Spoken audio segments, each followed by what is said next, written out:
Buka sebentar di kitab Yudas pasal yang pertama ayat yang ke-17.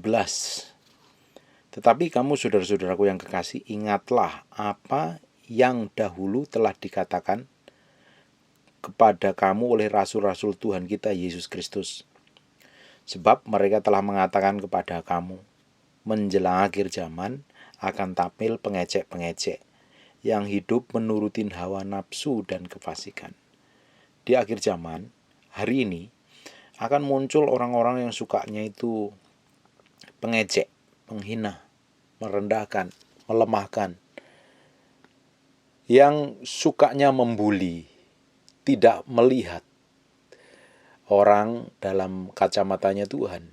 Berapa banyak kita ini sering kali terjebak dengan mudah menilai orang lain, yang ujungnya kita mudah menghakimi, ngomong serampangan, ngomong sembrono. Terutama hari ini era media sosial itu sangat kuat sekali mempengaruhi kehidupan orang-orang akhir zaman. Dan orang begitu berani sekali komentar yang buruk tentang orang lain padahal belum ngerti, belum paham, bahkan tidak mengenal sama sekali. Dia berani komentar yang tidak-tidak. Hati-hati. Jangan-jangan kalau kita ini nggak terkontrol mulut kita, umpatan, makian, menilai, merendahkan, menghancurkan, malah sifat itu malah mendatangkan kutuk dalam kehidupan kita. Jadi kita itu harus berhati-hati dalam bertindak, bermedia sosial, bergaul, melakukan apapun juga harus memakai kacamata Tuhan dan harus belajar berkenan di hadapan Tuhan supaya kita tidak didapati menjadi orang-orang akhir zaman yang menjadi pencemooh, pengecek-pengecek yang akan hidup menurutin hawa nafsu kefasikan mereka. Mereka ngikutin hawa nafsu. Kalau kita hidup dipimpin oleh Roh, kita akan mengikuti semua kehendak Roh Kudus. Tetapi kalau kita ini hidup dipimpin oleh hawa nafsu, ego kita, amarah kita, emosi kita yang akan mengontrol, ujung-ujungnya kita ngapain? Menjadi orang yang jahat, orang yang melukai hati Tuhan, orang yang tidak berkenan di hadapan Tuhan. Kalau orang dunia sih pasti dia melakukan hal sifat dunia, tapi yang jadi masalahnya kalau orang Kristen ikut-ikutan. Coba bayangin kalau Bapak Ibu ikut bermedia sosial atau di YouTube atau di Facebook atau Twitter atau apapun juga lah, atau di IG atau apapun juga. Dan ketika Bapak Ibu menonton tontonan atau mendengar atau memperhatikan hal-hal yang tidak sesuai dengan keinginan atau sepemahaman dengan Bapak Ibu, akhirnya Bapak Ibu komentar, merendahkan, melecehkan. Karena apa? Sebenarnya beda pandangan, beda pendapat. Bukankah kita sudah mengikuti hawa nafsu kalau seperti itu? Dan ujungnya kita menjadi orang yang kumpulan seperti ini. Menjelang akhir zaman akan tampil pengecek-pengecek yang akan hidup menurutin hawa nafsu kefasikan mereka aja. Orang kelihatannya benar, merasa paling benar sendiri, jadi mudah sekali menghakimi orang lain. 19, mereka adalah pemecah belah yang dikuasai hanya oleh keinginan-keinginan dunia dan hidup tanpa Roh Kudus. Banyak orang Kristen ngakunya dipenuhi Roh Kudus, tapi kelakuannya tidak mencerminkan orang yang dipenuhi Roh Kudus. Kalau orang ingin tahu kehidupan seseorang itu dipenuhi Roh Kudus, dipimpin Roh Kudus atau tidak, cek aja kehidupannya hari-hari. Perkataannya, perbuatannya, tindakannya itu mencerminkan orang yang dipenuhi Roh Kudus apa tidak. Manifestasinya itu dari pekerjaan Roh Kudus atau pekerjaan setan. Kalau kita ngaku orang yang rajin ibadah, rajin berdoa, rajin sembahyang, rajin menyembah Tuhan, tapi kalau kelakuan kita sama setan, sebenarnya kita menyembah diri kita sendiri. Semua yang kita lakukan hanya rutinitas agamawi dan palsu. Tidak ada nilainya sama sekali. Saya yakin dan percaya kalau kita ini semakin mencintai Tuhan dan mengasihi Tuhan, bukti real nyatanya itu kelihatan dari karakter dan kelakuan kita.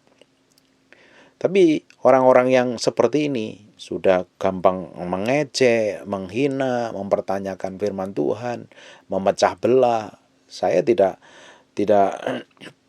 peduli baik itu pendeta, penginjil, YouTuber atau apapun juga, kalau kerjaannya hanya memecah belah satu dengan yang lain, mengadu domba, menjelekkan satu dengan yang lain, ya pasti Anda termasuk golongan seperti ini, pengecek yang menuruti hawa nafsu, kefasikan mereka. Mereka adalah pemecah belah yang dikuasai oleh keinginan dunia dan hidup tanpa Roh Kudus. Mau ngaku dipenuhi Roh Kudus, mau mengaku percaya Roh Kudus, tapi kalau perbuatannya, kerjanya mecah belah, merendahkan, mengejek satu dengan yang lain, membuli, melabelin orang lain dengan label-label yang menurut otaknya sendiri, pemikiran pemahaman sendiri, bukan seperti yang Tuhan mau.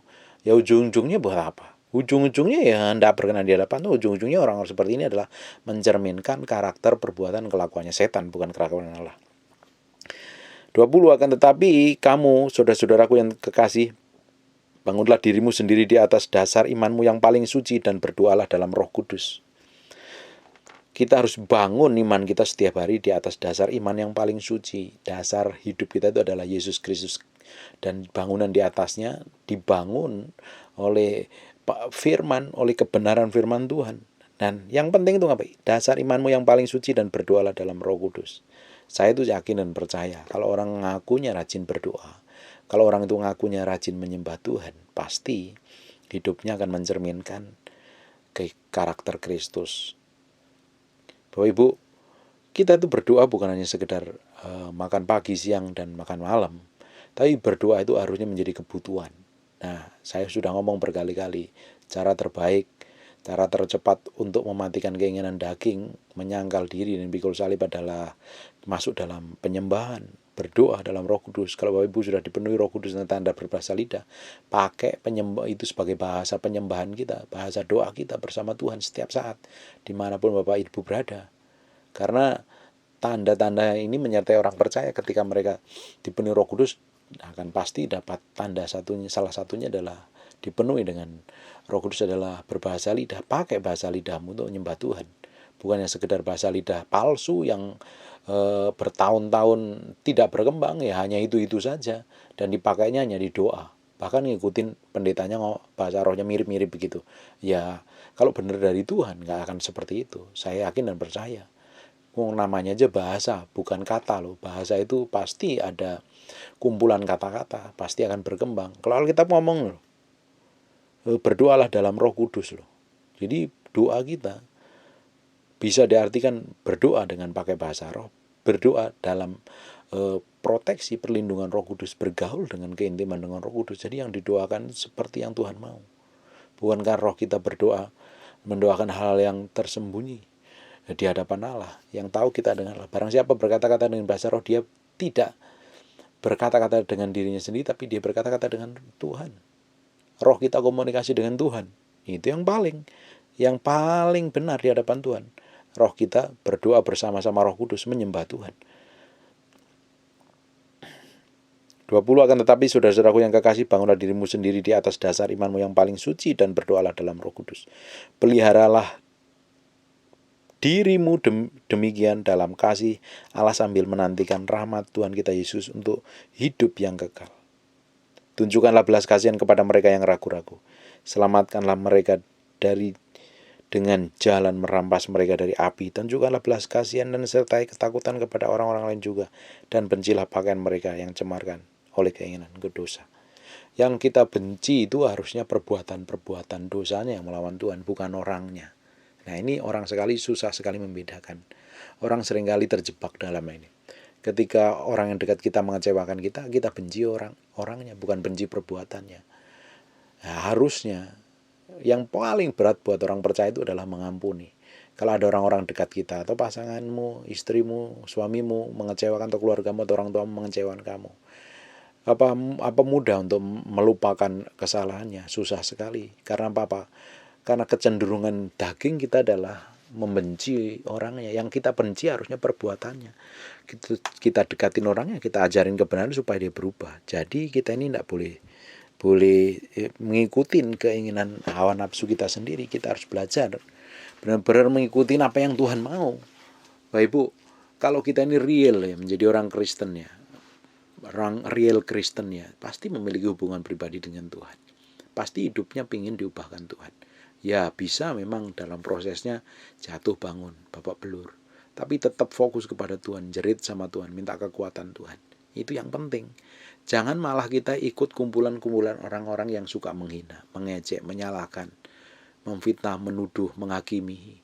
Ya kita nggak jauh beda dengan orang dunia. Orang dunia lakukan seperti itu. Tapi kita orang percaya masa melakukan hal yang seperti itu. Kalau kita lakukan hal seperti itu ya tidak ada bedanya kita dengan orang dunia. Harusnya kita melakukan hal yang berbeda. Karena apa? Kita ini adalah orang-orang yang dikuduskan, kita ini adalah orang-orang yang disucikan. Supaya apa? Terang Tuhan memancar keluar. Jadi orang dunia itu melihat, loh kamu kok berbeda ya kelakuanmu, sikap perbuatanmu. Kamu menanggapi segala sesuatu kok tenang dan kalem. Nah, ketika orang itu bisa melihat Yesus, karakter Yesus, kelakuan Yesus, pola pikir kerajaan Allah yang kita hidupin, tentunya mereka akan lebih tertarik mengikuti dan mau belajar dengan kebenaran. Berapa banyak orang itu kepahitan dengan kelakuannya orang Kristen, karena apa? Tidak mencerminkan kehidupan menyembah Tuhan. Banyak orang ke gereja tapi kelakuannya tidak seperti apa yang Tuhan mau. Banyak orang bisa di gereja angkat tangan, nangis bahkan, tapi kehidupan hari-hari ini tidak mencerminkan Tuhan. Memang itu perlu proses waktu. Yang terutama itu apa? Kita serahkan hati kita ke hadapan Tuhan. Kalau hati ini cerahkan kepada Tuhan, Tuhan pasti bentuk, Tuhan pasti proses, dan tujuannya satu, membawa kita ke dalam pusat kebenaran Tuhan, membawa kita semakin hari semakin disempurnakan sama seperti Yesus. Kita hidup di akhir zaman jangan mengikuti arus dunia, kita harus berbeda. Jangan sekali-kali menghina orang lain, merendahkan, melecehkan, bahkan kita menjadi pemecah belah satu dengan yang lain, ini tidak ada gunanya. Kita ini harusnya menjadi pengantara antara umat Tuhan dengan Tuhan Allah sendiri. Kita harus menjadi pengantara antara dunia dengan kerajaan Allah. Kita berdiri di tengah-tengahnya karena kita adalah imam yang harusnya menjadi panutan, menjadi contoh, menjadi pribadi yang bisa mengantarakan antara orang berdosa dengan Tuhan. Jangan malah sikap dan perbuatan kita seperti orang dunia. Ujung-ujungnya kita akan dibuang dan ditolak Tuhan. Di akhir zaman memang akan ada muncul karakter seperti ini, kelakuan-kelakuan seperti ini. Mudah sekali terpancing emosinya yang lebih gede, mudah marah, mudah mencaci, mudah memaki, memfitnah, menuduh hanya kepentingan dirinya. Tapi di sisi lain dunia akan tenggelam dalam kegelapan, dalam kehancuran, dalam kelakuan yang jahat. Tapi di sisi lain anak-anak Tuhan yang responnya hatinya benar dengan Tuhan semakin hari semakin dimatikan, dan ujungnya nama Kristus yang dipermuliakan, nama Tuhan yang dipermuliakan, dan tentunya menjadi kepanjangan tangan Tuhan, berkat Tuhan dinyatakan dan nama Tuhan dipermuliakan. Amin. God bless you.